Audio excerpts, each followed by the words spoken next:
Drama मेरी जिंदगी है तू कि आज की किस्त में आपने देखा कि आखिरकार कामयार और आयरा की शादी हो जाती है।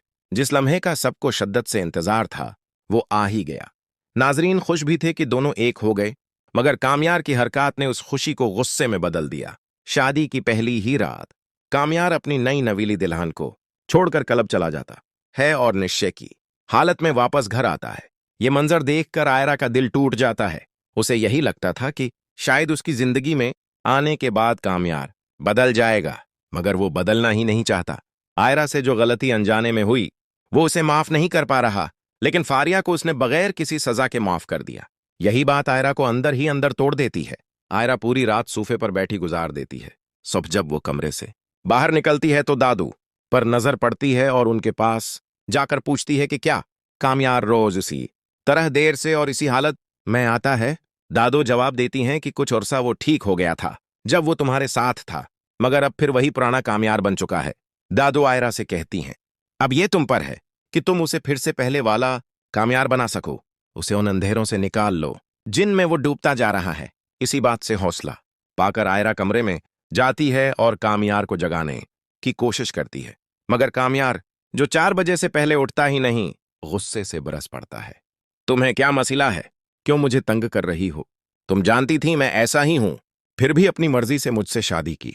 आयरा मजबूत लहजे में जवाब देती है, हाँ मैंने अपनी मर्जी से शादी की है और शादी के बाद भी अपनी मर्जी से ही जिंदगी गुजारूंगी।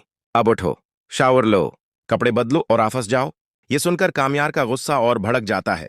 तुम होती कौन हो मुझ पर हुक्म चलाने वाली? आइंदा मुझसे इस लहजे में बात करने की जरात मत करना। वो आयरा को धमकाता है, मगर आयरा पर उन धमकियों का कोई असर नहीं होता। कामयार दोबारा सो नहीं पाता। वो यही सोचता रहता है कि अगर ये शादी उसकी मर्जी से हुई होती तो हालात कितने मुख्तलिफ होते।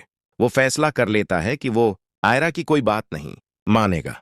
दूसरी तरफ आयरा की मां बेहद परेशान होती हैं। बेटी को रुखसत कर दिया है, दिल चाहता है कि अगले ही दिन नाश्ता लेकर बेटी के घर जाएं, मगर हालात ऐसे नहीं। ईरान साहब गुस्से से कहते हैं कि आयरा सब जानती थी। वो जानती थी कि वो खुश नहीं रहेगी, फिर भी उसने अपनी मर्जी से शादी की। वो सख्ती से मना कर देते हैं कि आज के बाद इस घर में आयरा का जिक्र नहीं होगा। अगले दिन कामयार निशे की हालत में दोबारा फारिया के घर पहुंचता है। उसे फोन करके कहता है, मैं नीचे गाड़ी में तुम्हारा इंतजार कर रहा हूं, फौरन आओ। फारिया हैरान होती है मगर जल्दी से बाहर आती है। गाड़ी में बैठते ही कामयार कहता है, मुझे लगता है मैंने तुम्हें बहुत हल्की सजा दी थी, अभी कुछ और बनती है। फारिया ड्रामाई अंदाज में कहती है, तुम्हारे हाथों मरना भी मुझे कबूल है। पहले भी तुमने मुझे मारने की कोशिश की थी, याद है? मैं कैसे तड़प रही थी, अपनी जिंदगी की भीख मांग रही थी।